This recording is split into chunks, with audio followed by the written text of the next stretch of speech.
Nietzsche's Aphorism 12 in Beyond Good and Evil is an attack on atomism of two types. The first being materialistic atomism, and the second later on being soul atomism. Both share a fundamental similarity in that each type of atomism seeks to identify or believe in a particular unit that is indivisible and eternal. In the case of materialist atomists, they believe that the foundation of existence is comprised of indivisible building blocks called atoms that are eternal in nature. These atoms themselves never change, but all the forms that we see in reality are changed based off of the way that these building blocks latch onto each other and relate to each other. But the building blocks themselves are indivisible.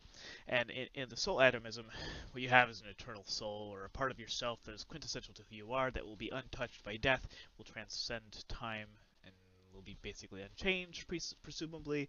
But most importantly, it can't die. You can't kill the soul.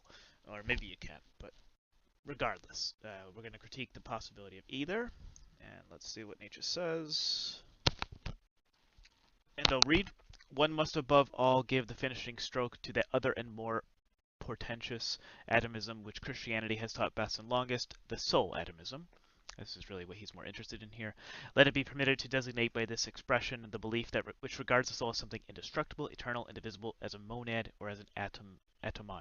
Nietzsche's going to find each one of these concepts just inconceivable, utterly contrary to what nature presents itself as. Like, can you find something that's truly indestructible, something that's truly eternal, indivisible in nature, a particular thing?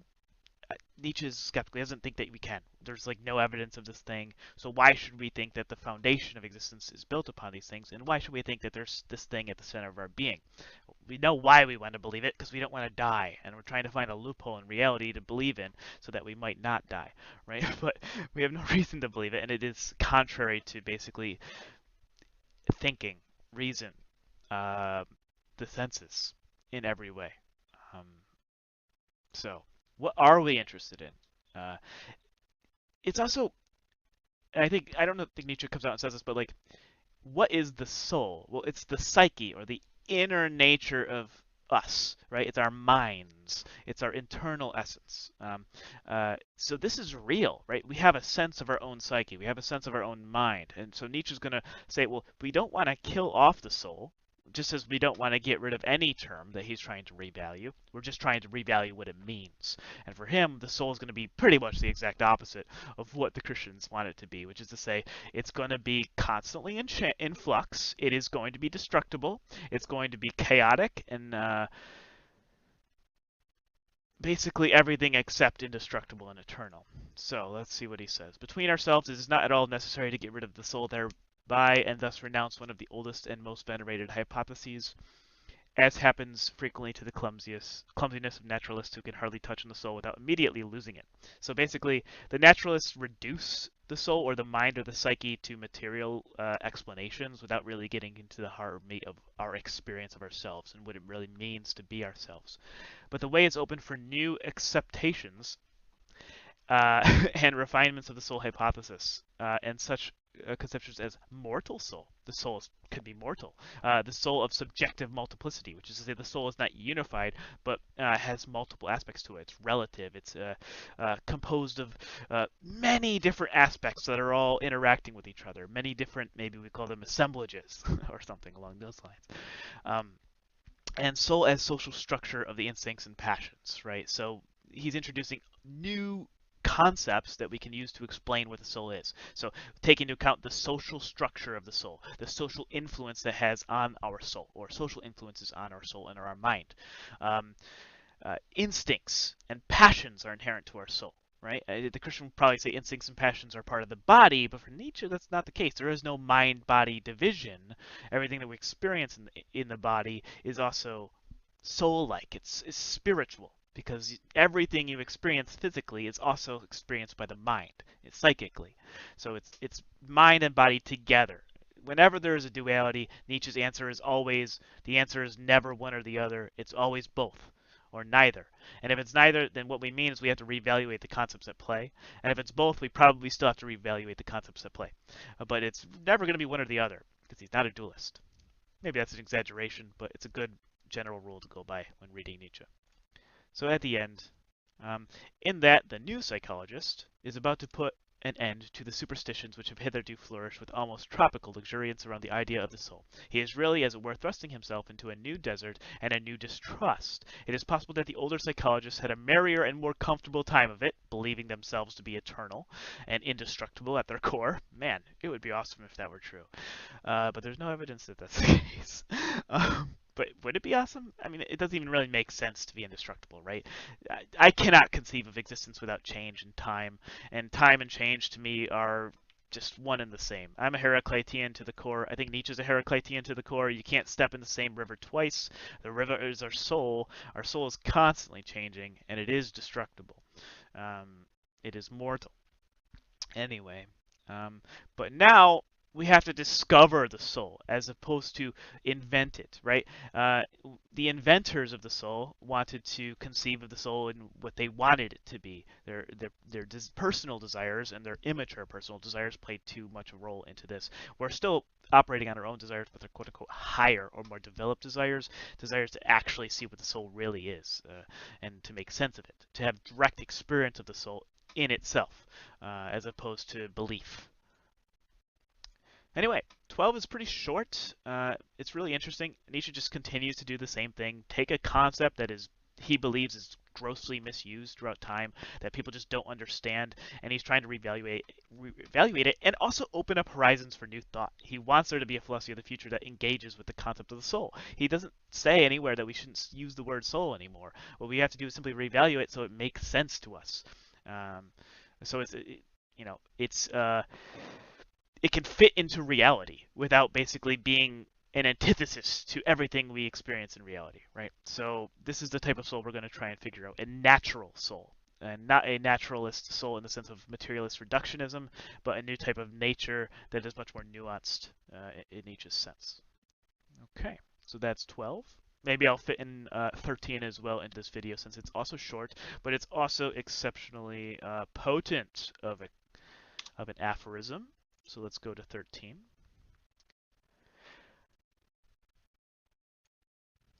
Okay. And 13 begins, psychologists should bethink themselves before putting down the instinct of self-preservation as the cardinal instinct of an organic being. Self-preservation being the perpetuation of the same. I am currently alive in a certain state. I want to preserve this self that I am and stop it from being changed or put in danger from the dangerous, evil, oppressive outside world, right? So psychologists should be thinking, this is not really what Nietzsche thinks we desire. This is not what Nietzsche thinks we have the instinct to do. The instinct to self-preservation might arise specifically in instances where you are in danger of dying, but it only does so shortly and quickly dissipates, and the rest of your daily activities are going to be dominated by many, many different instincts. And most particularly, as we will see, the will to power, or the instinct to, as it were, take the drives and the impulses of the individual and then put them into the world, which is to make the world in the image of the self to the degree that you can, or to as it were, have this relationship with the world where the impulses are harmoniously relating to the external world in a real way, as opposed to the instincts or the desires being opposed to the world.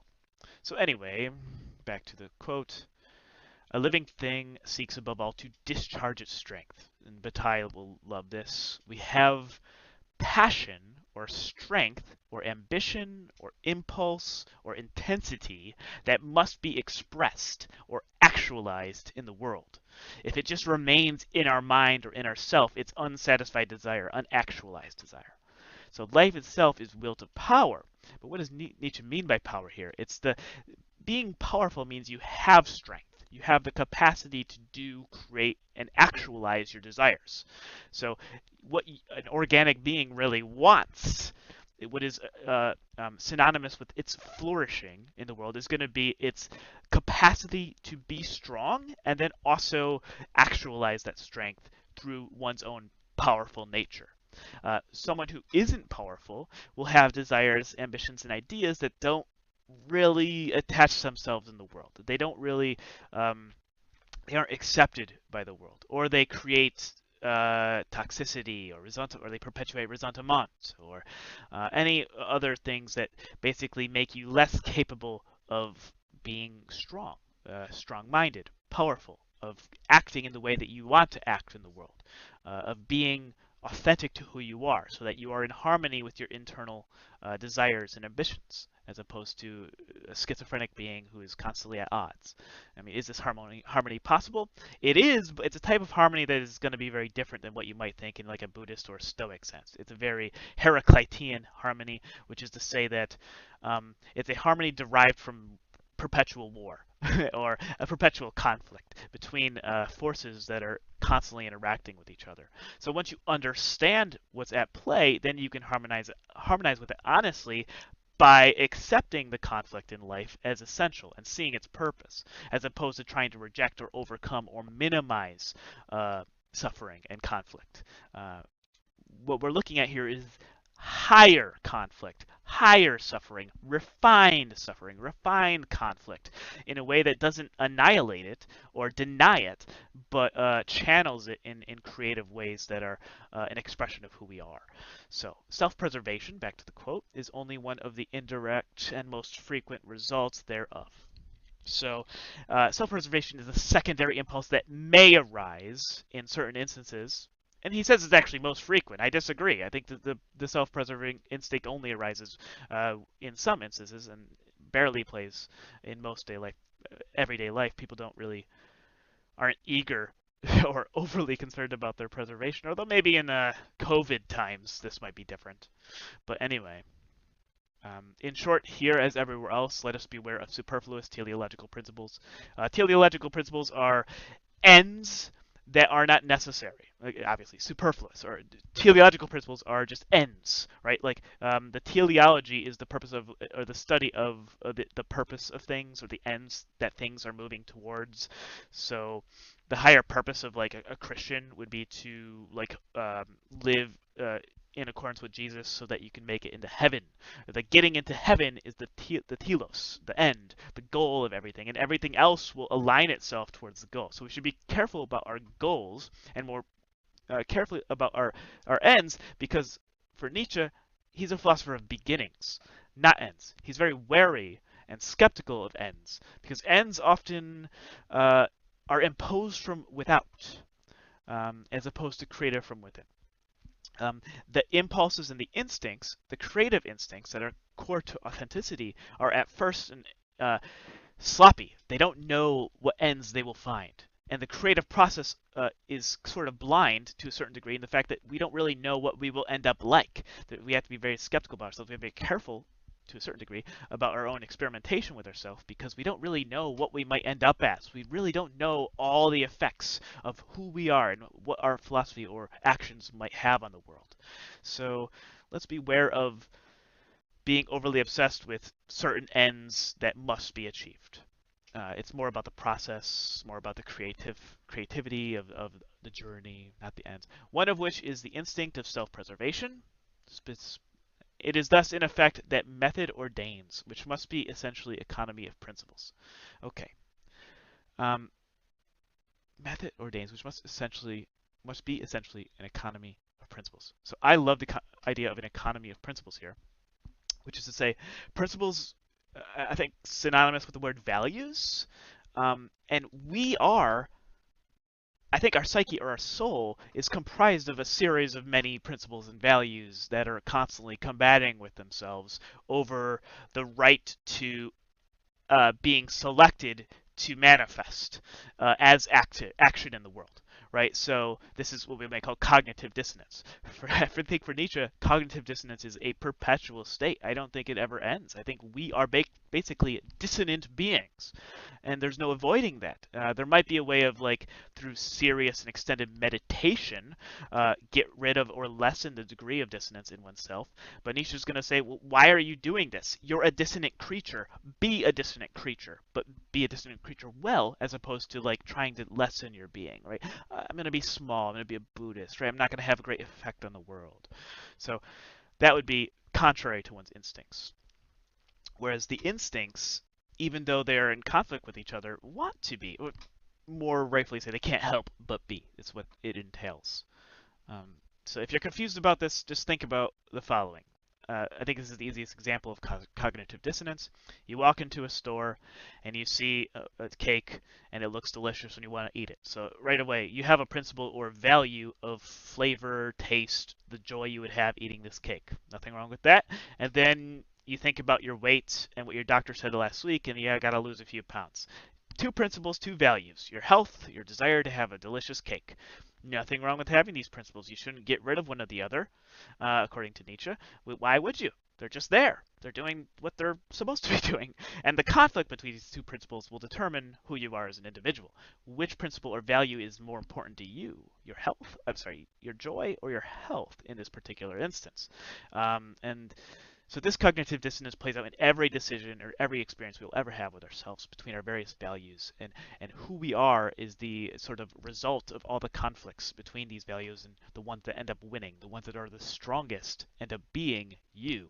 So if you end up believing in nonsense, or you end up desiring the tranquility of one's desires, or the lessening of the passions, so that one is meek and still and calm and quiet, then what you're going to end up doing is inserting a principle or value that is in conflict with all the other values, but also in conflict with itself, because it's not going to want to be too rigorous. It's sort of the paradox of self-mastery, right?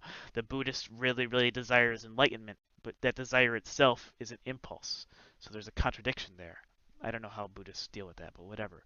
Um, yeah, the same thing is here. Is we don't want values that are going to end up contradicting themselves down the line. We want values that extend outwards into the world as opposed to inwards limiting ourselves. Um, so yeah, the economy of principles is the way in which we evaluate the relative strength of our values and principles, and then we can actively revalue them in order to construct a different person. As we're constantly changing, experimenting with ourselves to see which values we can revalue or change or lessen or increase. And as we do that, we're constantly molding or molting into new beings. We're constantly creating ourselves.